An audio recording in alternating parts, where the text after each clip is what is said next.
Hey there, I'm Krista Vance, entrepreneur and operations leader. And I'm Matt Vance, award-winning author and social innovation researcher. We're your hosts of the Culture Profit Podcast. Your place for purposeful company culture strategy. Learn from HR pros, executives, and thought leaders how to prioritize profits by prioritizing people. This episode is sponsored by Mobrium, the best friend of forward-thinking HR leaders, helping you strengthen your employer reputation as a reflection of your real culture. Learn more at mobrium.com. All right, welcome everyone to today's episode of the Culture Profit. We're very excited for this conversation, and let's jump right into it. With teams now spread across offices, time zones, and languages, clear communication is harder and more critical than ever. Michael Franco of, I'm going to make sure I say this right, so correct me here, Michael. Quokka Hubs. Michael Franco of Quokka Hubs joins us to unpack how teams can better connect in the chaos. So thanks for joining us, Michael. Thank you, folks, for having me. It's great to be on here. I just had the pleasure of meeting Michael just now, and I also get to introduce him. So Michael Franco is an organizational design strategist helping startups build and realign teams for clarity, connection, and scale. After consulting for brands like Coca-Cola and Wells Fargo, he now focuses on growing early stage companies. As founder of Quokka Hub, he leads with scalable people strategies focused on communication, alignment, and culture. So I want to hear a little bit about the name Quokka. Where does that come from?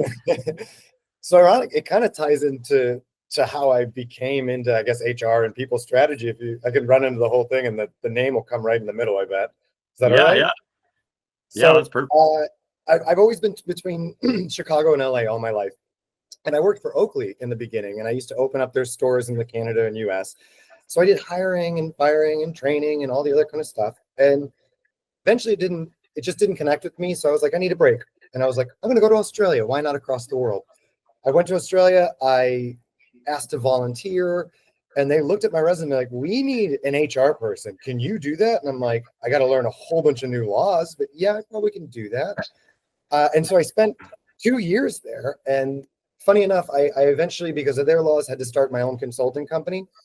And I named it Quokka because there are these cute little creatures in Rotter Island on the West Coast. And they only live there, and they're smiley little fuzzy things that are very communal. And I was like, this is what teams should be like, working together, all happy all the time. And so I was like, yeah, I'll do that.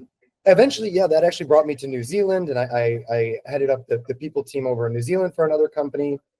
COVID hit, and I moved to the Netherlands to do another thing. Oh my goodness. Brought me full circle finally back to the States. I partnered in consulting with Wells Fargo and some really neat initiatives that they had there. But I really found like a passion, and what I'm really good at was getting that 0 to 1 starting of the people, like people strategies. And so I really started to zero in on working with smaller companies or startups even to get those people strategies in place in the beginning, so that when they do explode and grow, hopefully, that they have this culture that works, and the culture that fits their kind of the way they run the business. Wow, that's very powerful and super cool. All the travel you've done, that's amazing. Yeah. You want to go back there, or are you happy in the States? I do love Australia. I don't know, getting a visa there is quite tough. Like I was fortunate enough to get one, but I think to live there, it's pretty hard. Oh, interesting. I didn't know that. Interesting. What about New Zealand? New Zealand was a bit cold for me. That's why I run away from Chicago all the time, because it gets too cold. My parents said that too. They recently did like a month-long trip there, and they like brought all summer clothes. They just didn't know that Arctic air, from the 9 south. months of the year. Yeah, they were shocked by it. So that's so interesting. So, okay, we want to dive into the return to office. You mentioned COVID and how that took you to the Netherlands. Yeah. Well, a lot of people since then are having to return to work, RTO, and just tell us about those mandates and how it's impacting companies. I think return to office is such an interesting thing. There's nothing wrong with office, right? There are people really like the community, like the in-person interactions. My biggest thing with return to office, and I think it's ultimately set up to fail, is that I will bet 99% of people who love being in the office do not want to be there from 9 to 5. When I lived in LA, that was like an hour and a half drive to the office. I would pay to never have to do that again. Oh my gosh. Yeah, that's brutal. So that's the thing. There's fine with being office, but there's no flexibility for how their top performers are going to perform. Maybe some of them are night owls. Maybe some of them are super morning people. They want to be there at 5 a.m. They have coffee. They're the first person to talk to you when you get in. You're like, please don't. I don't care about the reports. Like, I need the coffee. I need to figure out my day. So everybody's kind of different. But when you're in that in person, you don't have those boundaries. Or it's harder to get those boundaries where you're like, I can get my best work done right now. Yeah, that totally makes sense.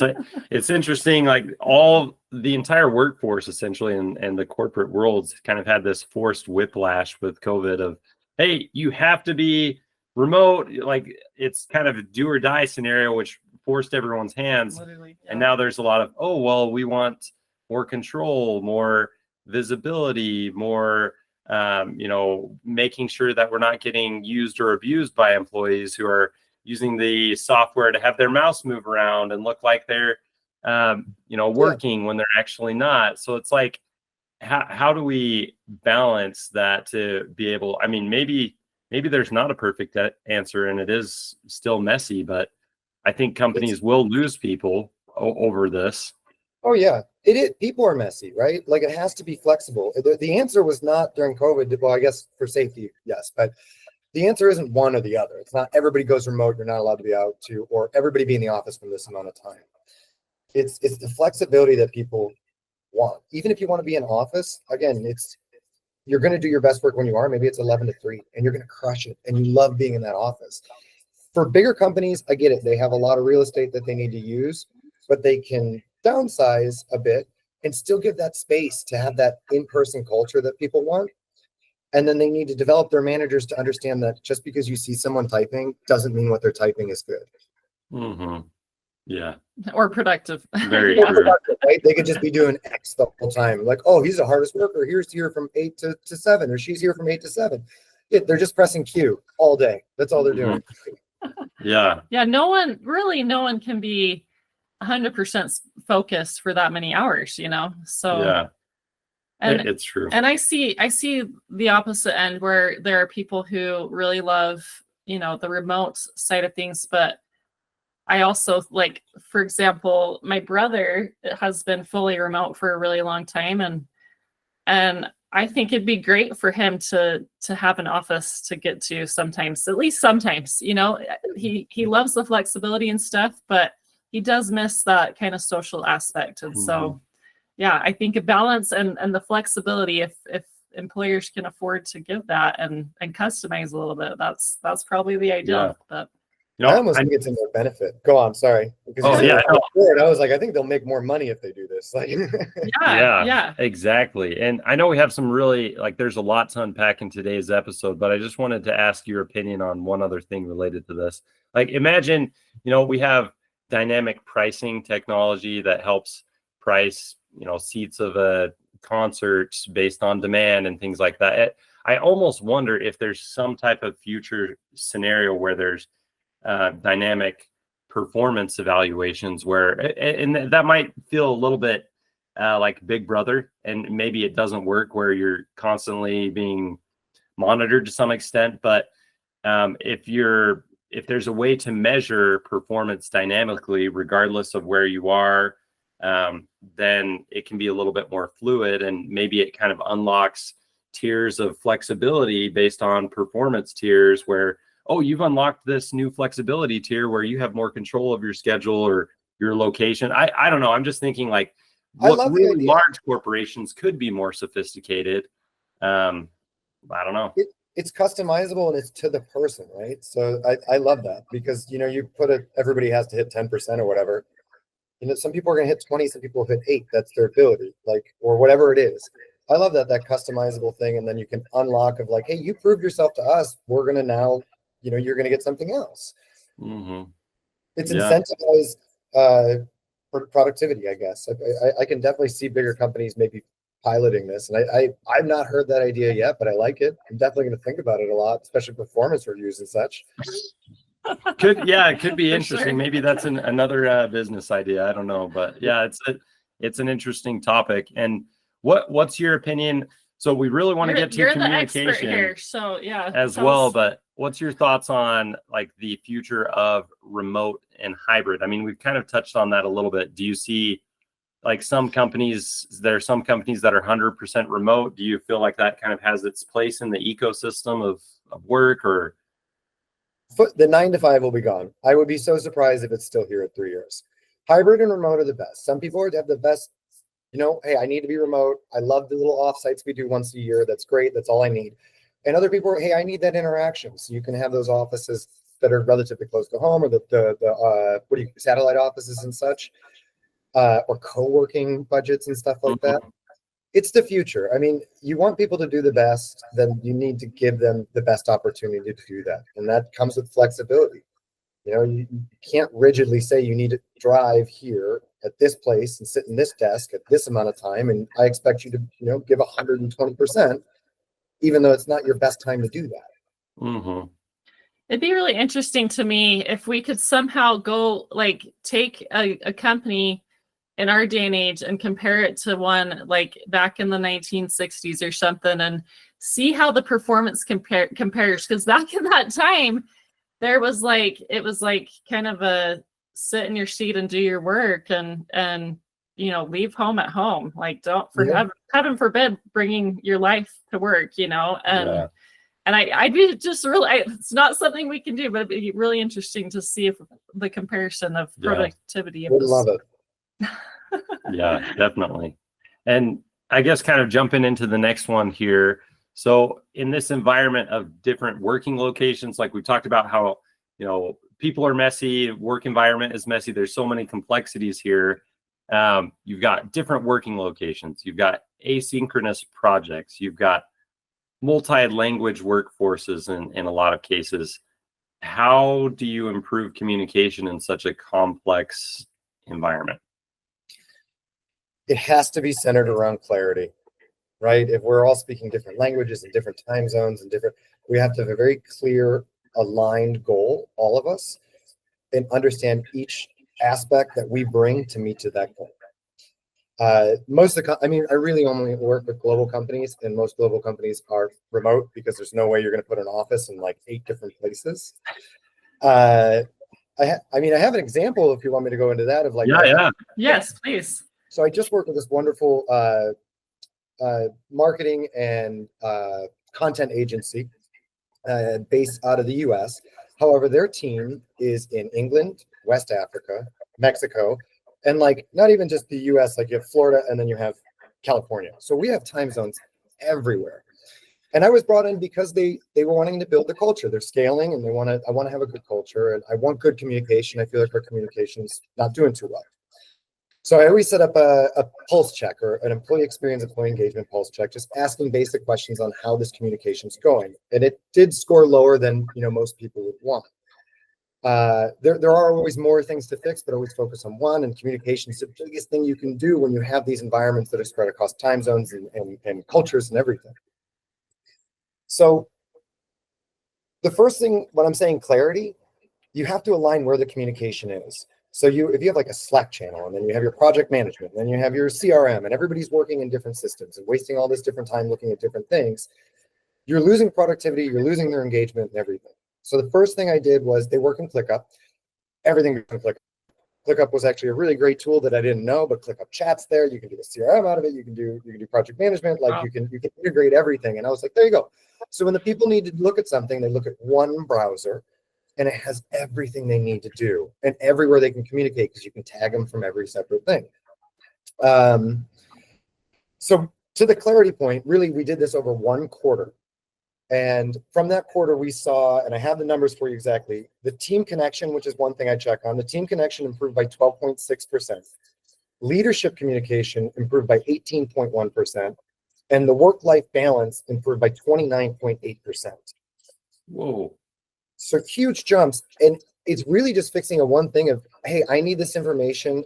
I work in a different time. I need it when I get up, or I need it whenever.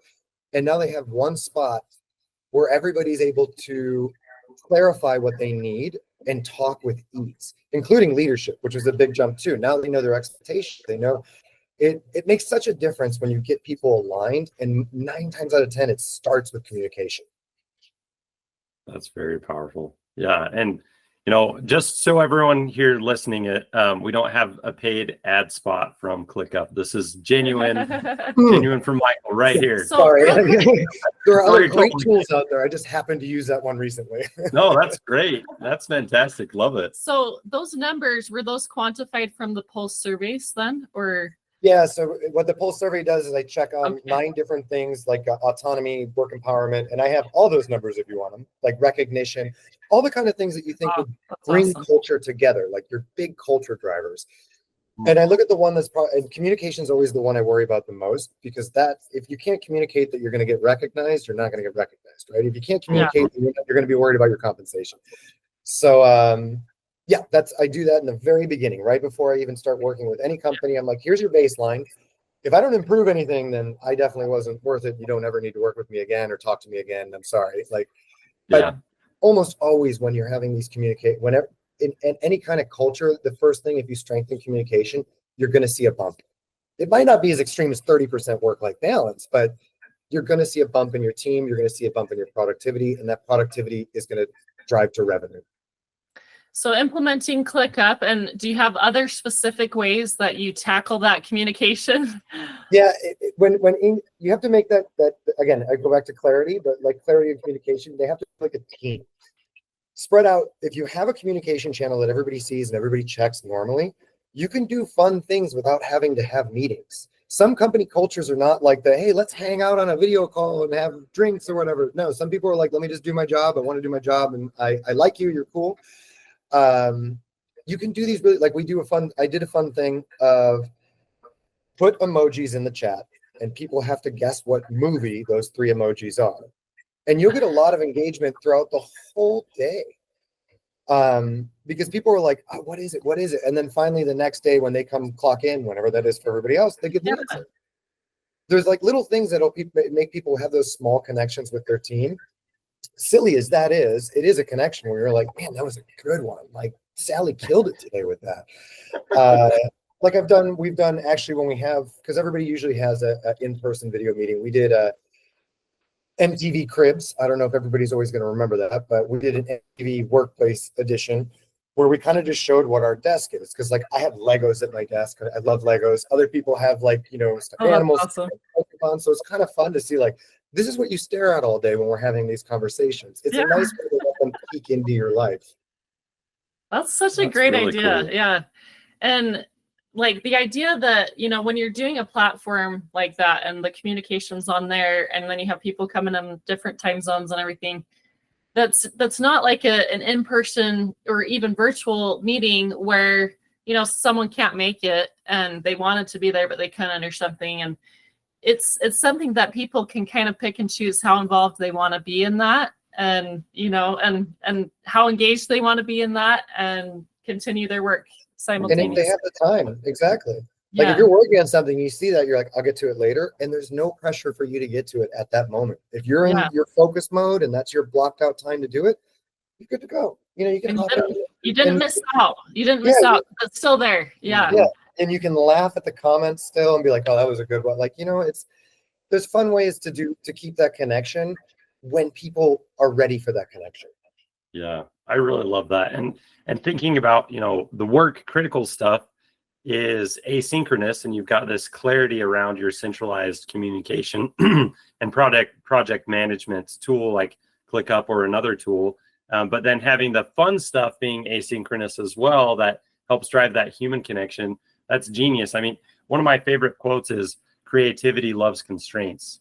So you look at the things that can't be done, and then you work within those constraints. It's like, I almost think having an idea in the box can sometimes be better than having an idea out of the box, because an idea out of the box may not be realistic or hit the goals. But when you build those lines around, like, we have to be able to achieve these things, what can we do within that?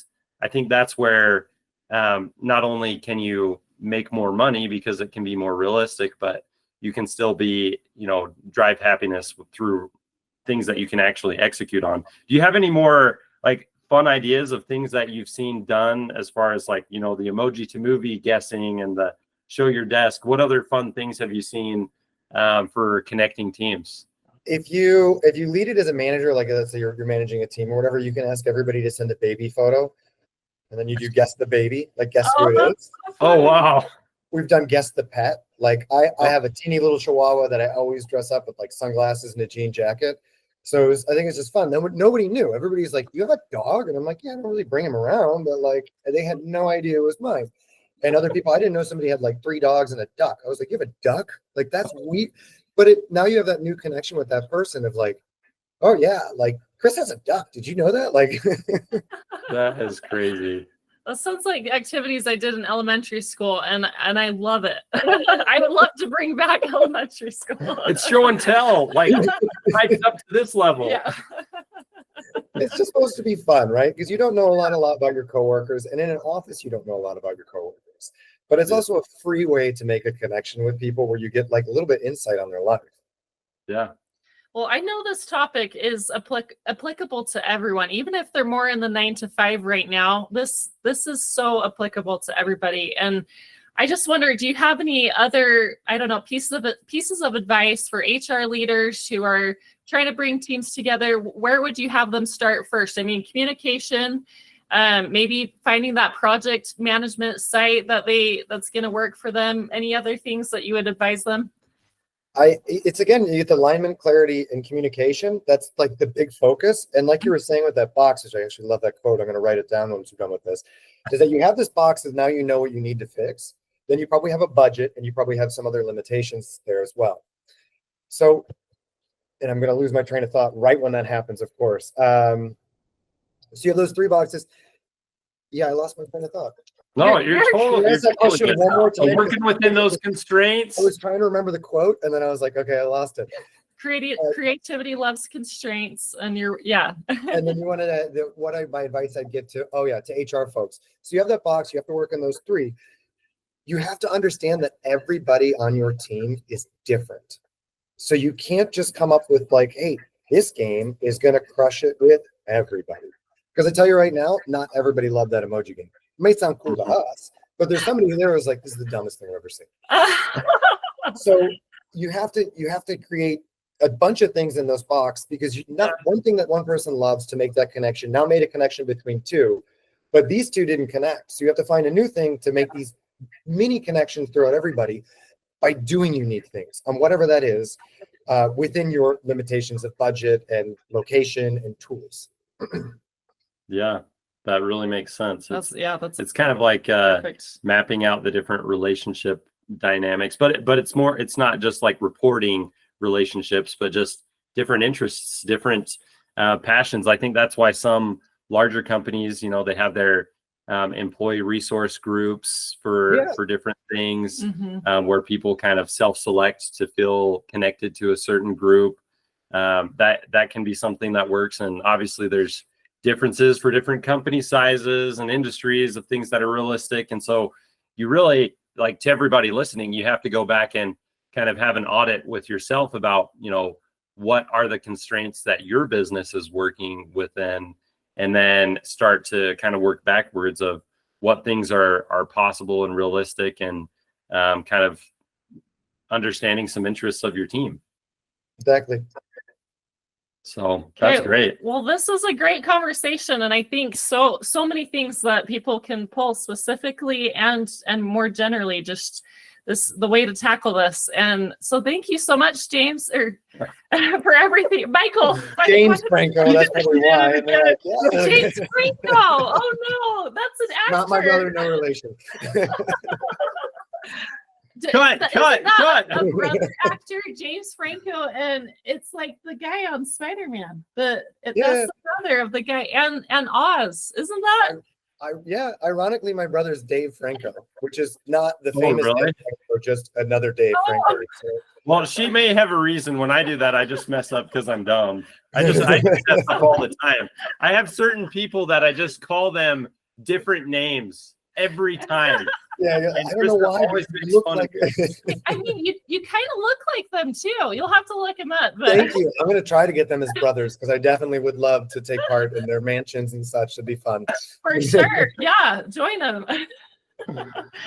Anyways, thank you, Michael. This was a great conversation. And to all our listeners, go check out his LinkedIn profile and start tackling this, the customizability, the flexibility, and get your teams to collaborate. This is going to be great. Yeah. Thank you so much for joining us, Michael. Thank you so much for having me. Absolute pleasure being on here. Thanks for tuning in to the Culture Profit podcast and for being a part of our journey to prove that putting people first is best for business.